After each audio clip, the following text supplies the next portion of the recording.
ഉടുമ്പൻചോലയുടെ വികസന ചരിത്രത്തിൽ ഉടുമ്പൻചോല അസംബ്ലി മണ്ഡലത്തിലും കേരളത്തിലെ ഇടതുപക്ഷ ജനാധിപത്യ മുന്നണി ഗവൺമെന്റിനും ഒരു പൊൻതൂവൽ കൂടി ആയുർവേദ മെഡിക്കൽ കോളേജിന്റെ ഉദ്ഘാടനത്തോടനുബന്ധിച്ചുകൂടി ചാർത്തപ്പെടുകയാണ്. ഉടുമ്പൻചോലയിൽ 3 മണിക്ക് കേരളത്തിന്റെ ഏറ്റവും ബഹുമാനിയായ ആരോഗ്യവകുപ്പ് മന്ത്രി ശ്രീമതി വീണ ജോർജ് നാടിന് സമർപ്പിക്കുകയാണ്. കേരള ചരിത്രത്തിൽ വലിയ തോതിലുള്ള വികസന പ്രവർത്തനങ്ങൾ നടന്നുവരുന്ന ഒരു കാലഘട്ടമാണ് ഇത് എന്ന് നമുക്കെല്ലാവർക്കും അറിയാം.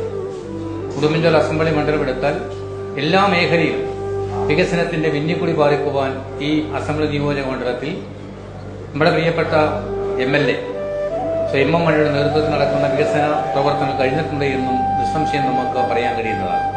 ഉടുമ്പൻചോലയുടെയും പരിസര പ്രദേശങ്ങളുടെ അടക്കം വലിയ വികസനമാണ് ഇതിന്റെ ഭാഗമായി നമ്മുടെ നാട്ടിൽ കടന്നു വരുന്നത് എന്ന് നമ്മളെല്ലാവരും തിരിച്ചറിയേണ്ടതുണ്ട്.